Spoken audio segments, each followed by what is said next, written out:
if we look into the apostolic writings and some of the other places, such as Psalms 110, the Melchizedek priesthood is clearly declared.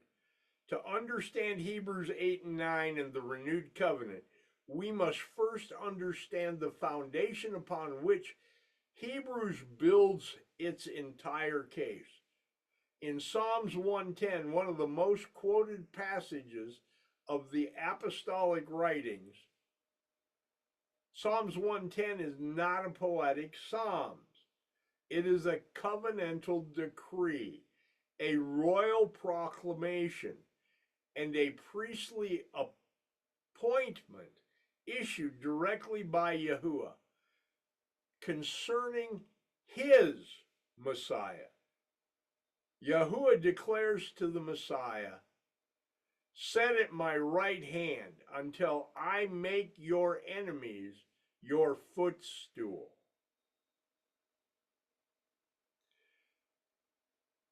This is enthronement language. This is empowerment language.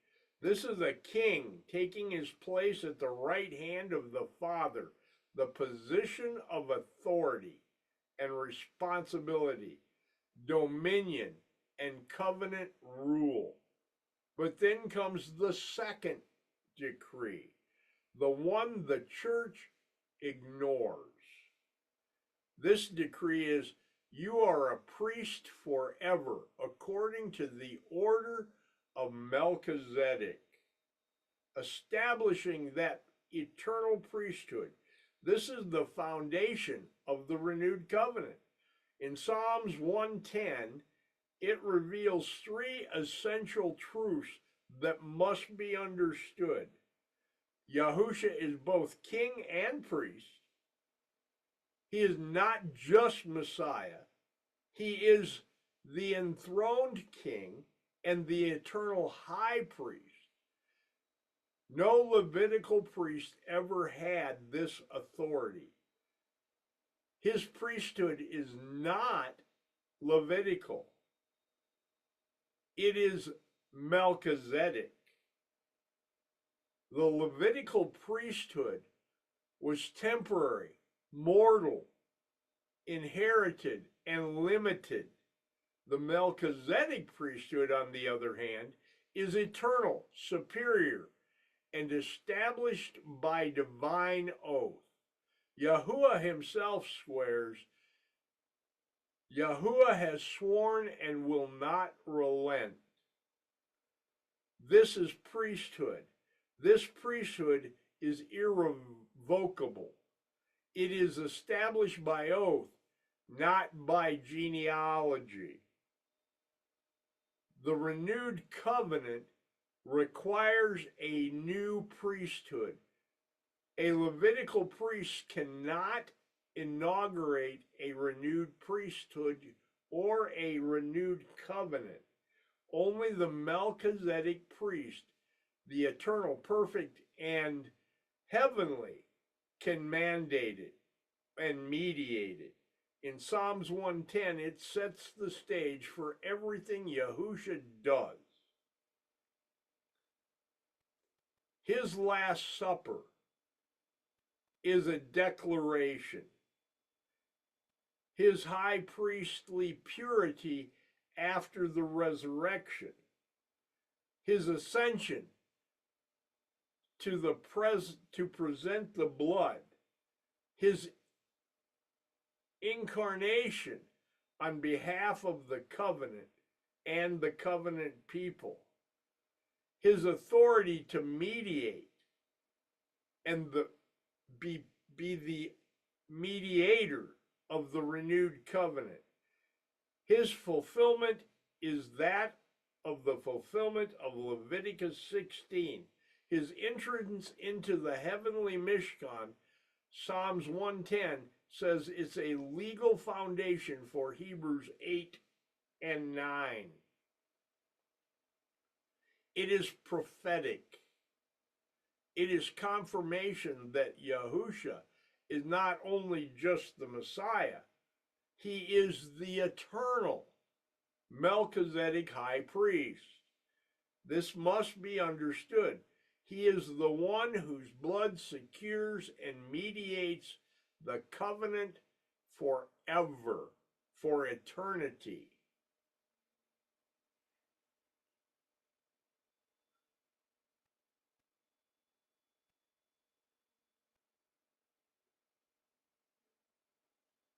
So as we continue, let's look at some more of the witnesses. The body prepared. Psalms 40 and Hebrews 10. To understand the renewed covenant, Yahusha establishes at the Last Supper. We must see how the apostolic writers interpret his body and blood through the lens of Torah understanding, what the prophets say, and what the writings declare. The apostolic witness declares that Yahusha's sacrifice was not random. It was not reactionary or constructed by men. It was prepared by Yahuwah. It was planned from the beginning. Hebrews 10 quotes Psalms 40, revealing this breathtaking truth. Sacrifice and offering you did not desire, but my body you prepared for me. This reveals several critical points and covenant realities. First, the sacrificial system was never the final solution. Levitical sacrifices covered sin temporarily,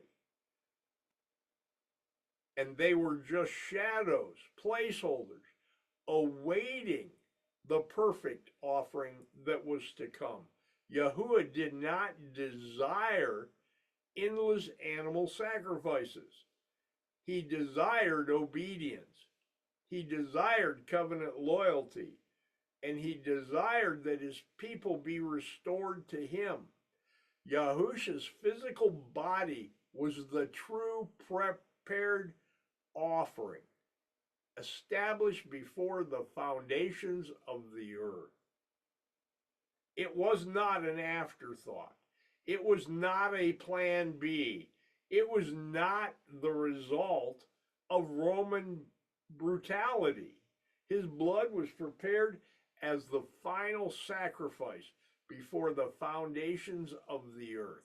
It was spotless, sinless, undefiled, carrying the life-flowing blood of Melchizedek, the high priest, able to inaugurate that renewed covenant and to establish it, able to cleanse what animal blood could never cleanse. Yahusha fulfills what the priest and the prophets foresaw. Jeremiah 31 promised a renewed covenant. Ezekiel 36 promised a cleansed and transformation that would take place. Psalms 110 promised the Melchizedek priesthood. Psalms 40 reveals the prepared body that would secure that covenant and that covenant promise. Yahusha's obedience is and perfects the covenant.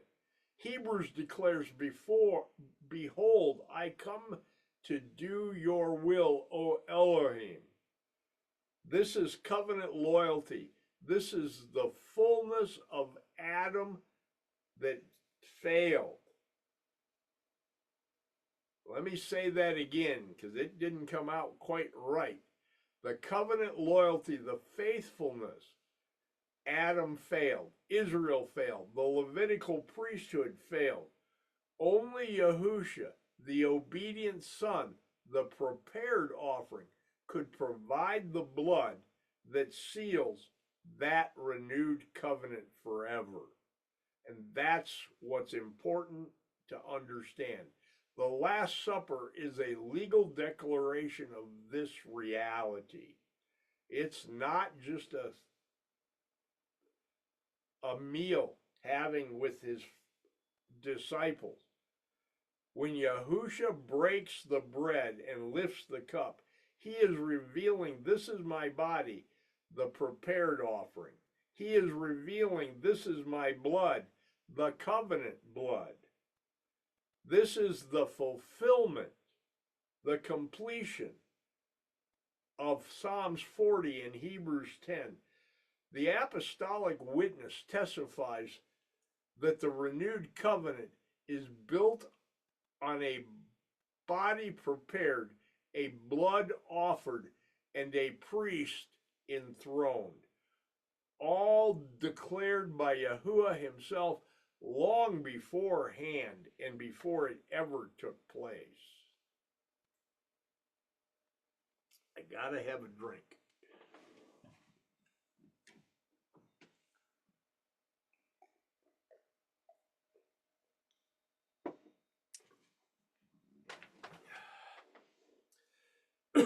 He is the mediator of a better covenant. Everything we have traced through the Torah, the prophets, the writings, Psalms 110, Psalms 40, converges together in Hebrews 8.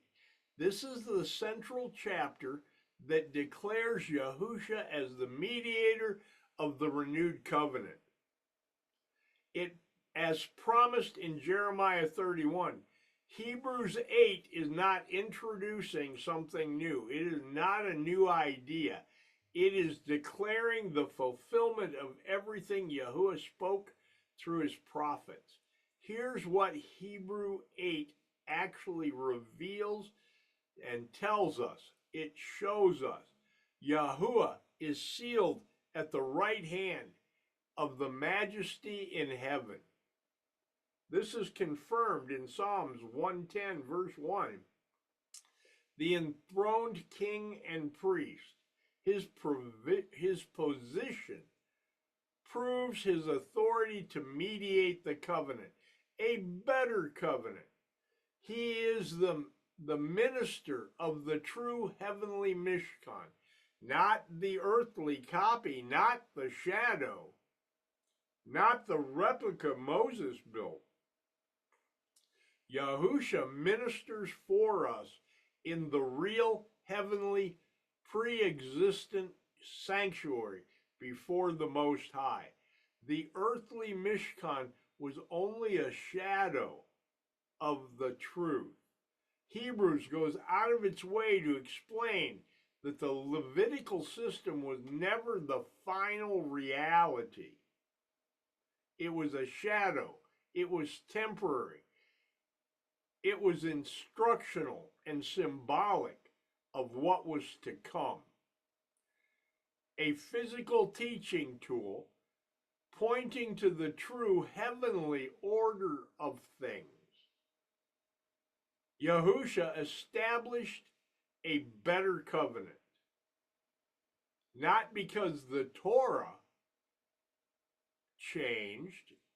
I'm going to say that again, not because the Torah changed, not because the covenant people changed, but because the priesthood changed. We misunderstand that in our modern translations. A better covenant requires a better priest, a better offering, and a better sanctuary, a better mediation. Yahusha provides all four of these. Hebrews 8 quotes Jeremiah 31 virtually word for word. This is the most important point that we must understand. The renewed covenant is not Greek. It is not Roman. It is not Christianized. It is not disconnected from Torah. It is Torah. The renewed covenant is the same covenant given at Mount Sinai with the same people, restored through a better priest and priesthood, the Melchizedek priesthood, and it's sealed by better blood. This is why Yahusha said at the Last Supper, this is my blood, not the blood of bulls and goats, my blood of the covenant. This is not starting something new, something different, or replacing anything. He is renewing, repairing, and restoring that covenant Yahusha made with Israel. And Hebrews 8 declares that he and he alone mediates it.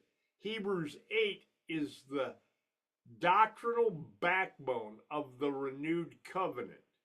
We must understand that. Everything in Hebrews 9 will build on this specific divine declaration.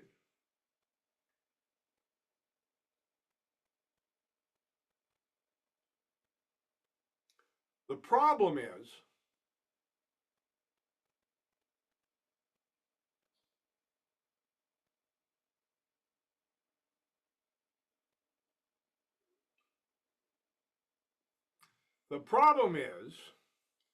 that there were two verses that were the word covenant was inserted, and it does not exist in the Greek. We must expose one of the most brazen and deliberate translation corruptions in the modern Bible. A corruption designed specifically to rewrite covenant truth, to redefine Israel, to destroy Torah, and enforce replacement theology. In two specific verses, English translators inserted the word covenant, even though the word is not and does not appear in the Greek text at all. These insertions were intentional, and they made a complete distortion of the meaning of the chapter because it changes the context of everything. In Hebrews 8:7, the first covenant does not appear in the Greek. What the English Bibles usually say, for in that first covenant had been, for if that first covenant had been fulfilled and been faultless. But the Greek actually says, if that first had been faultless. There is no noun after the first. No diathaniki, no word covenant, no pronoun, no nomos, law, no object at all. The Greek is deliberately open-ended, pointing back to the earlier part of the discussion. It is the priesthood, the first priesthood, the first ministry, the first service in the earthly Mishkan. This is what it's pointing to.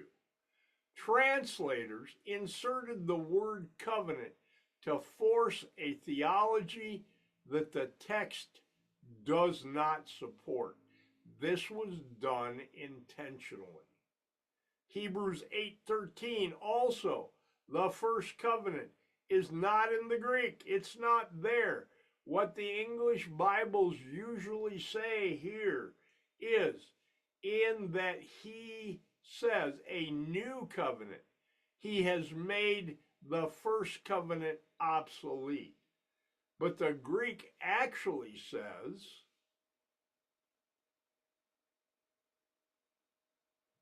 what the Greek actually says in saying new, he has made the first obsolete. So again, there is no covenant in that statement, no diathaniki, no noun at all. We are again looking at just the first, which is the topic of the conversation and the writing. The translators added covenant to push the idea that the Mosaic covenant was replaced, which is the exact opposite of what Hebrews intends to teach, especially since the chapter quotes Jeremiah 31, literally word for word describing a renewed, not a replaced covenant.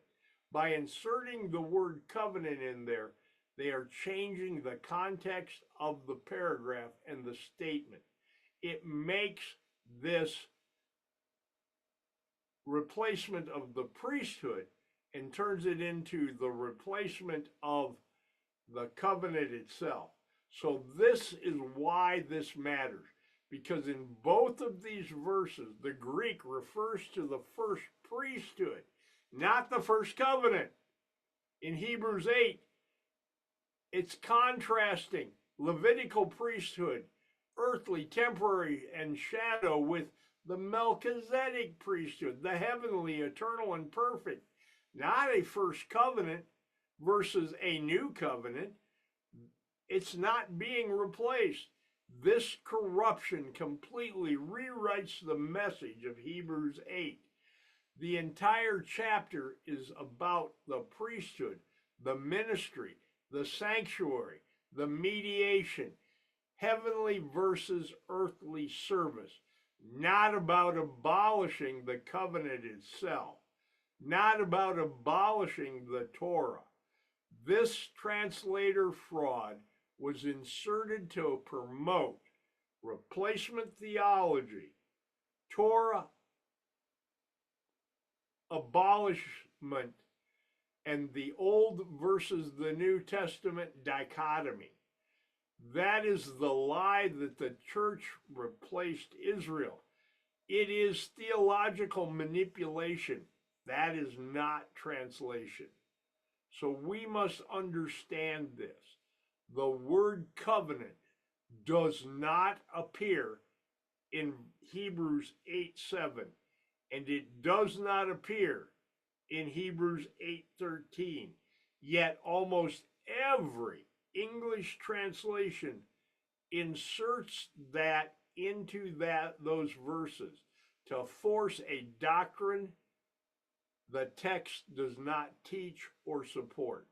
Hebrews 8 only makes sense when it's read within a superior priest with a superior ministry, mandating the same renewed covenant as promised in Jeremiah 31. That is the intent.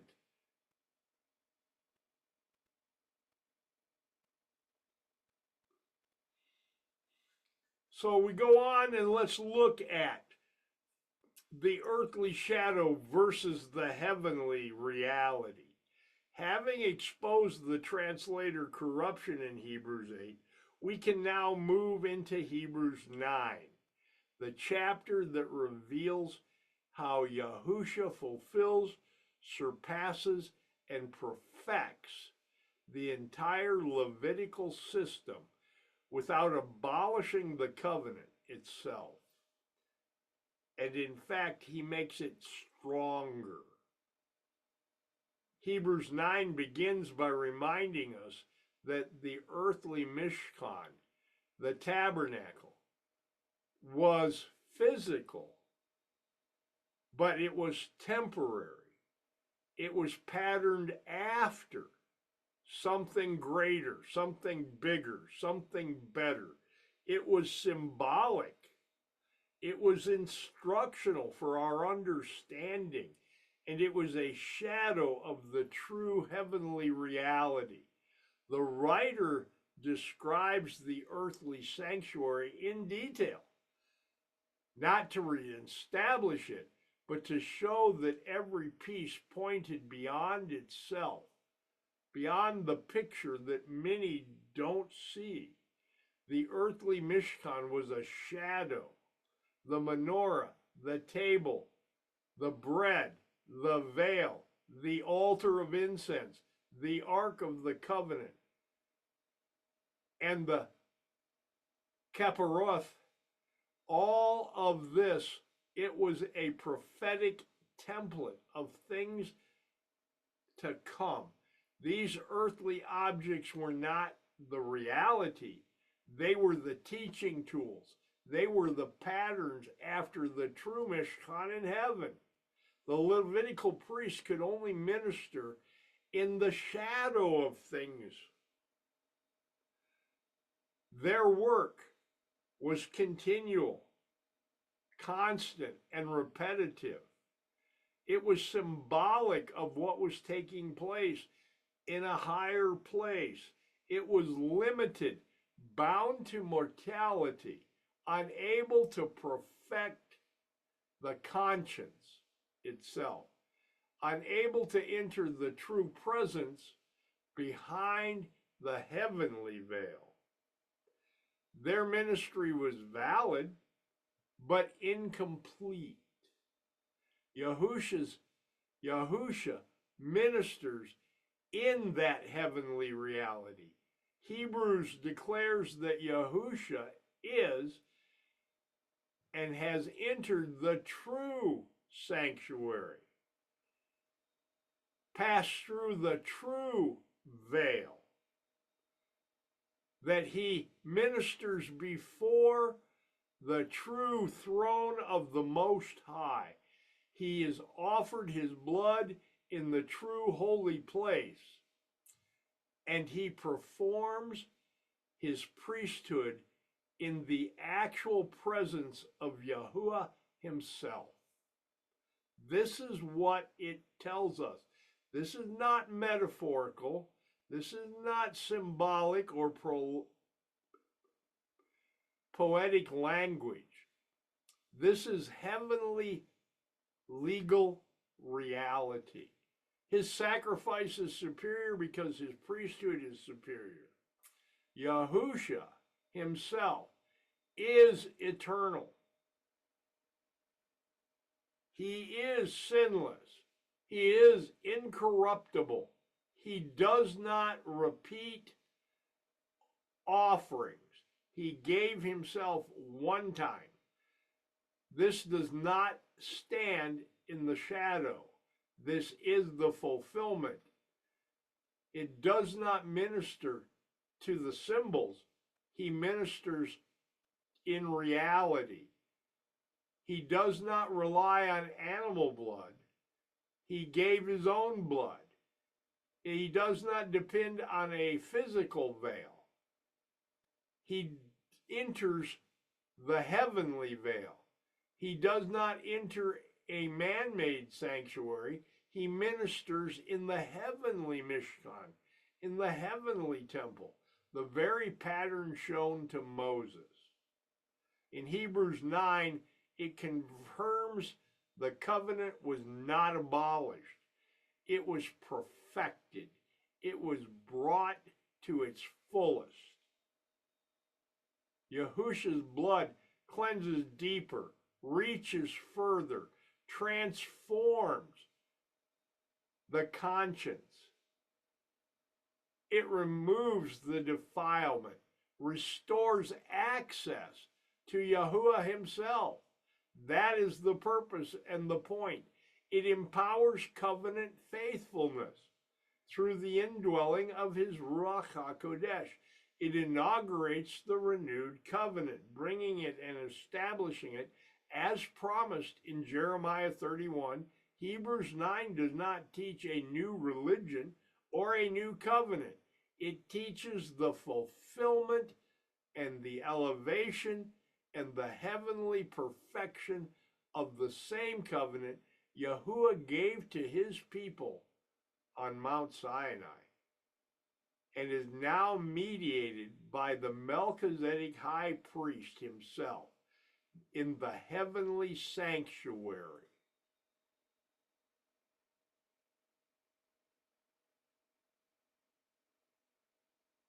As we look more at Hebrews 9, we have to understand the power of Yahusha's blood. Now that Hebrews has contrasted the difference between the earthly shadow and the heavenly reality, the writer now turns directly to the centerpiece of the renewed covenant. This is the blood of Yahusha, and why it surpasses every offering ever made under the Levitical system. Hebrews 9 does not diminish the Torah. It reveals what the Torah was pointing to, what it was a shadow of, and that the perfect once for all atonement that only the Melchizedek High Priest could provide. That's what it was a foreshadowing of. The animal blood cleansed the flesh, but it did not cleanse the conscience. Hebrews explains this in some detail. Goat blood, calf blood, and the ashes of the red heifer and the ritual washings could set a person outwardly clean, but not inwardly clean or transformed. There was a valid commandment that was necessary, but limited. This was a foreshadow, a picture. They purified the body, but not the heart. Yahusha's blood, on the other hand, cleanses the conscience. This is the turning point. This is where Yahusha's offering does what no animal could ever do. It removes the guilt. It cleanses the inner being itself. It transforms and reforms the conscience. It restores that direct access to covenant with Yahuwah. It establishes a living relationship within the renewed covenant. Animal blood covered the sin. Yahusha's blood removes it. Animal blood sacrificed the flesh. Yahusha's blood purifies the spirit. Yahusha offered himself without defect, perfect, sinless. Hebrews stresses that Yahusha himself offered himself, not another creature, not another being. He was without blemish, morally and spiritually perfect, acted in voluntary obedience, not ritual obligation. He is both the high priest and the offering.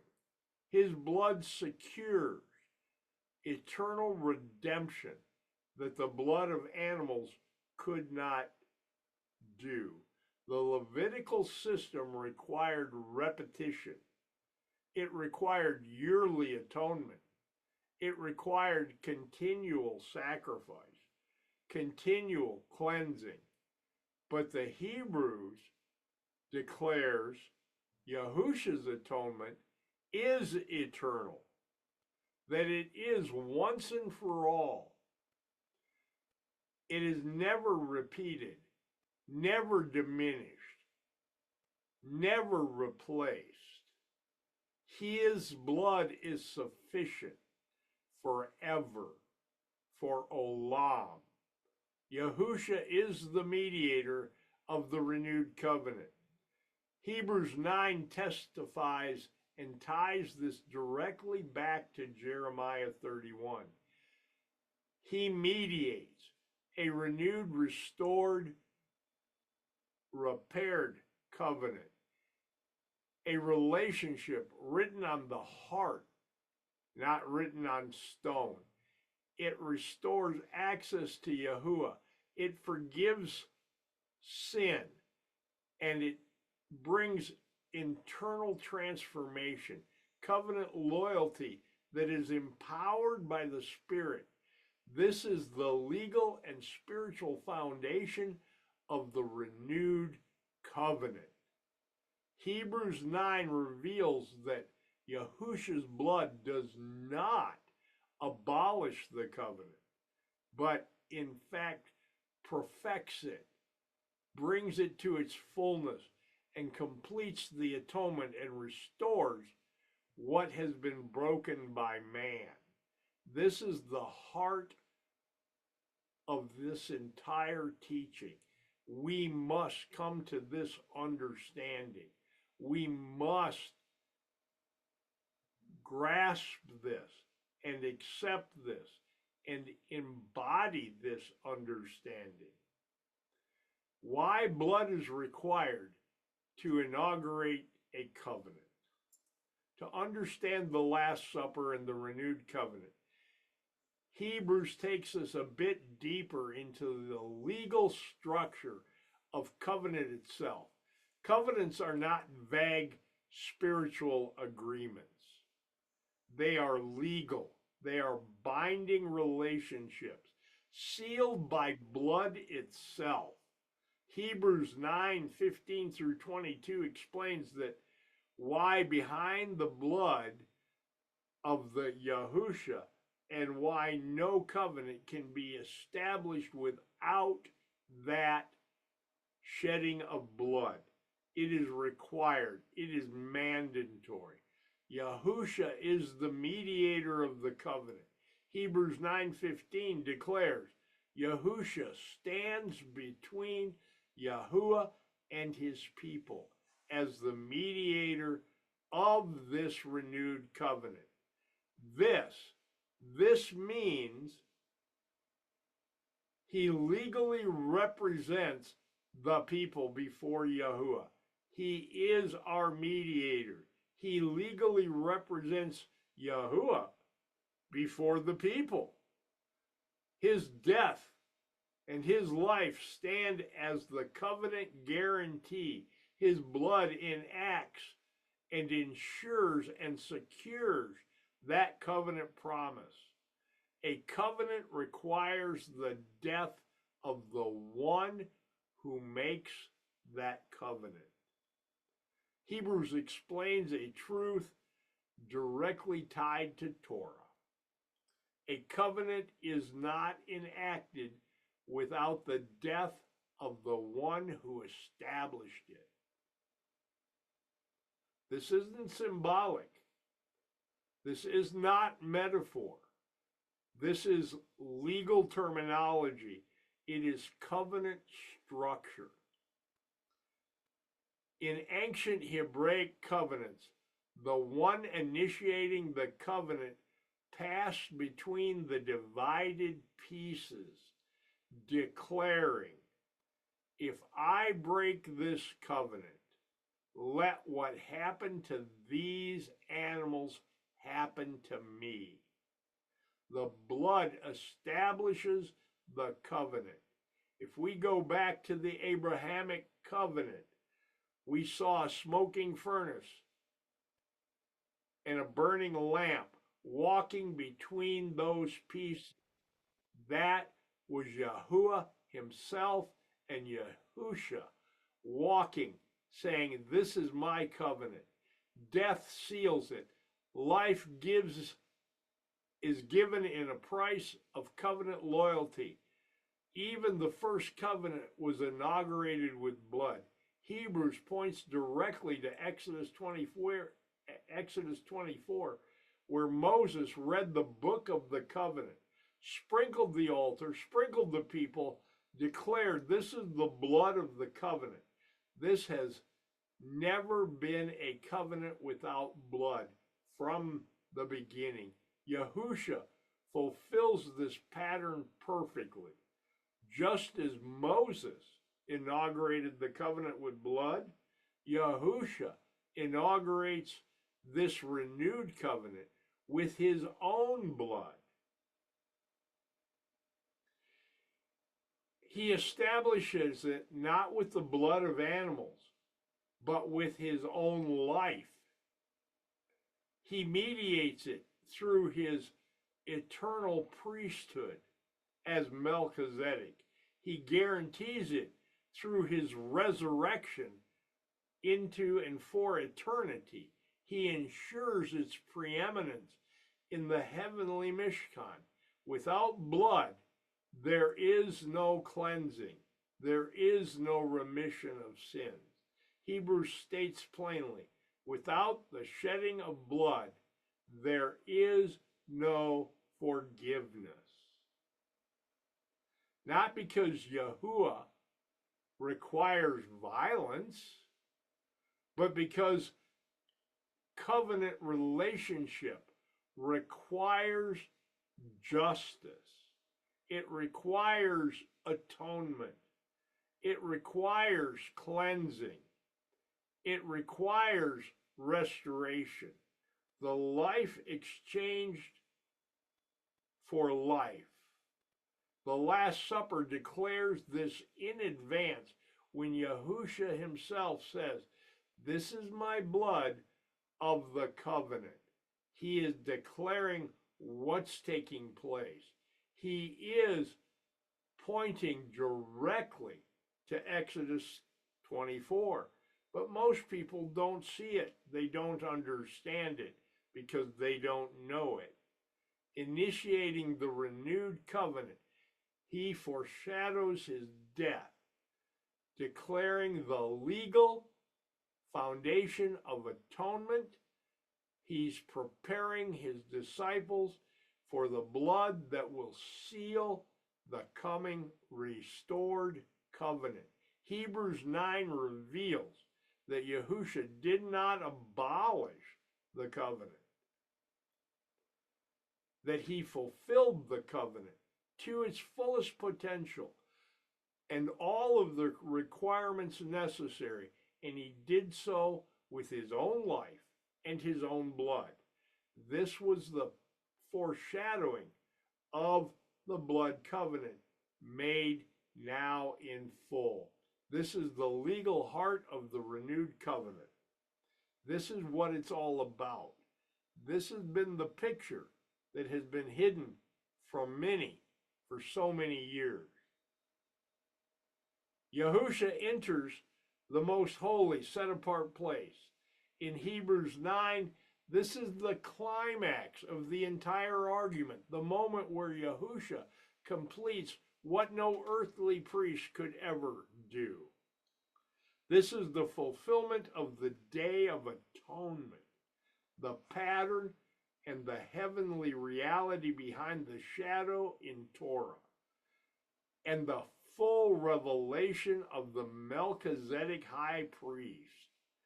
Hebrews 9 reveals what happened after the resurrection, after the command to marry, after the ascension. Yahusha entered the heavenly, most set-apart place and offered his own blood. Yahusha did not enter the earthly holy place. Hebrews makes this crystal clear. He did not enter the sanctuary made with hands. He did not minister in an earthly copy. He did not repeat the earthly patterns. He did not present animal blood that was not of his own. The earthly Mishkan was a shadow, not the destination. He entered the true heavenly Mishkan. Hebrews uses the strongest language possible here. He entered the greater and the more perfect tent, not made with hands, not of this creation. This means to us something very important. Yahusha is ministers, and he is doing so in the original place, the true heavenly sanctuary, the place Moses saw on the mountain. The throne room itself, where Yahusha dwells before Yahuwah, who dwells there forever. The true, most set-apart place behind that heavenly veil. He entered with his own blood, and this is the turning point of the redemptive history. Hebrews tells us, not with the blood of goats or the blood of cattle, not with the blood of calves, but with his own blood, securing eternal redemption forever, olam. This fulfills Exodus 24, the covenant inaugurated with blood. Leviticus 16, and the blood brought behind the veil. It fulfills Psalms 110, the Melchizedek priesthood. Jeremiah 31, the renewed covenant. And Yahusha appears before the Most High, Yahuwah, on our behalf. Hebrews says he appears in the presence of Elohim. This is what's taking place, and he does that for us on our behalf as our eternal moderator, mediator, and high priest, as our covenant representative. This is priesthood in its highest and purest form. He does not offer himself repeatedly. Unlike the Levitical priests, he does not offer blood year after year. It's a one-time offering. He does not repeat his offerings over again. He does not stand continually. His single offering is sufficient forever. Yahusha's entrance into the heavenly holy place is perfect and perfects the covenant. Hebrews declares that his sacrifice is cleansed, and it cleanses, it perfects and purifies, it completes and empowers, it fulfills, and it inaugurates, and it establishes that renewed covenant. This is the moment where the covenant is sealed, the atonement is completed, access to Yahuwah is restored, and the Melchizedek priesthood is fully active. Reconciliation is finished. Redemption is eternal, and Yahusha did not abolish the covenant. He carried it into the heavenly realm and sealed it with his blood.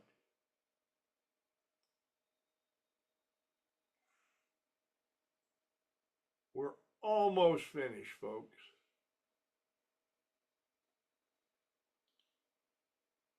We have 3 appearances that we must take into account. Hebrews 9 ends with one of the most powerful revelations in the apostolic writings, the 3 priestly appearances of Yahusha. These are not poetic concepts. They are stages of his covenant ministry as Melchizedek the high priest. The writer of Hebrews declares Yahusha appears in 3 ways, corresponding to the full cycle of the priestly atonement. He has appeared to put away sin in the sacrifice of himself. This refers to his first appearance on earth, his incarnation, his sinless life, his ministry as the servant, and his death as the spotless lamb, his resurrection as the high priest. This is the foundation of atonement. He has put away sin, not by ritual, not by symbol, but by the offering of his own body, and prepared the sacrifice of Psalms 40. Now he appears in the presence of Elohim on our behalf. This is his presence, active ministry. This is what he's currently doing on our behalf. He is interceding, mediating, and representing his covenant people, applying his own blood, sustaining the renewed covenant for us, functioning as our high priest in the heavenly sanctuary. This is the ongoing covenant relationship he maintains in the true Mishkan. He will appear a second time apart from sin for salvation. This is the future appearance, what is yet to come. Not to deal with sin, not to offer sacrifice, not to repeat atonement, not to enter the sanctuary again, but because the sin issue was solved at his first coming and appearance. His second appearance is for this purpose, for deliverance, for redemption, gathering the remnant of his people, finishing the covenant cycle, bringing it to conclusion, bringing salvation to those who eagerly await him. This is the covenant and the consummation of that covenant. This destroys the false doctrine of a pre-trib rapture. Hebrews 9 does not speak of a secret removal of the church. It speaks of the high priest returning for his covenant people after the atonement cycle has been completed. The three appearances are the covenant pattern. The past, he appears to offer himself. The present, he appears before Yahuwah on our behalf. And ultimately, the future, he will appear to deliver his people. This is the Melchizedek priesthood in full. This is the second Exodus. This is the renewed covenant in its prophetic timeline. This is the heart of Hebrews 9. This is what it's all about, folks. This is what was, what is, and what is to come.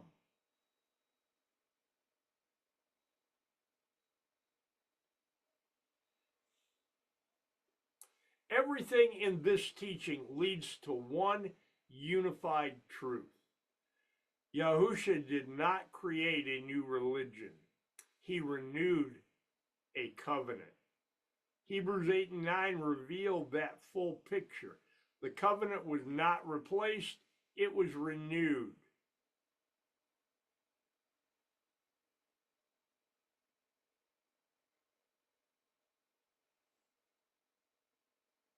Hebrews 8 does not say first covenant in Greek.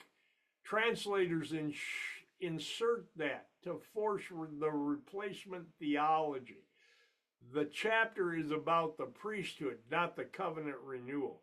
Jeremiah 31 is the foundation of the renewed covenant. The priesthood change, not the covenant. Levitical to Melchizedek, earthly to heavenly, shadow to substance. Yahusha becomes the eternal high priest. The Last Supper was a covenant renewal meal. Yahusha wasn't inventing something new. He was sealing something. Jeremiah 31, specifically, in and with his own blood. This is my blood of the covenant. Echoes Exodus 24. Yahusha entered the heavenly Most High set-apart place. Not a temple made with hands. Not a copy or a shadow, but the true heavenly Mishkan. With his own blood, he sanctifies and cleanses the conscience. Animal blood cleansed the flesh, but his blood cleanses the conscience, specifically. Eternal redemption, not temporary covering, The covenant is now written on the heart. It's not abolished, not replaced. It is internalized by the Spirit in the renewed covenant. This is the meaning of renewed covenant or covenant renewal. This is the meaning of the Last Supper. This is the power of Hebrews 8 and 9.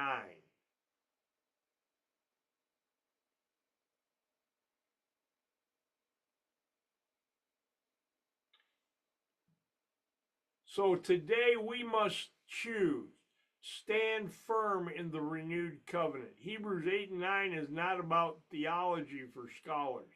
It is a warning, a call, a covenant summons to the remnant. We are not spectators of the covenant. We are participants, bound by blood, marked by obedience, and called to guard what the world has rejected. Stand in the renewed covenant. Do not bow to the replacement theology of modern Christianity. Do not surrender to the lawlessness taught by Christianity. Do not dilute what Yahusha died to establish. Walk in the priesthood of the Melchizedek. You are not under a shadow system. You are called to walk in the reality of it. Transformed conscience, renewed heart, covenant faithfulness. Live as those awaiting his appearance. He is coming again, not for the passive, not for the complacent, but for those who eagerly look and await him. Reject the lies of modern religion. The covenant was not abolished. It was established forever. The Torah was not discarded. It was made permanent. The priesthood changed. The covenant didn't. Take your place as a watchman. Warn, teach, guard, stand, and endure. The replacement covenant is not merely believed. It is lived. It is walked out. This is the call of Hebrews 8 and 9. This is the identity of the remnant. This is the charge for every covenant keeper.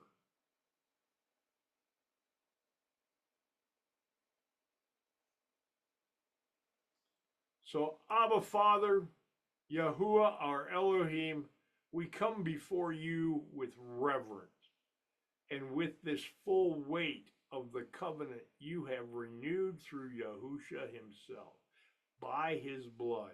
And we thank you for the revelation of Hebrews 8 and 9, the truth, and opening our eyes to it, and that the world has rejected, for restoring religion that has corrupted it, for renewing the covenant within our hearts. We thank you for Yahusha, our Melchizedek, our high priest, for you are Yah, our salvation, the one who offered himself once and for all, the one who entered the true heavenly Mishkan, and the one who mediates this covenant now for us. Yahuwah, align us, cleanse our conscience, strengthen our obedience, expose every lie, tear down every deception, and remove every compromise. Make us faithful, watchful, and a set-apart remnant. Write your Torah deeper into our minds. Press your ways deep into our hearts. Bind us fully to the renewed covenant through the blood of Yahusha, and let us walk worthily of his sacrifice. Let us live as covenant people in this lawless age. Let us stand firm until his appearing the second time, not for sin, but for salvation, for restoration. And we pray this in the name of Yahusha HaMashiach, our high priest, our mediator, and our coming King. Amen.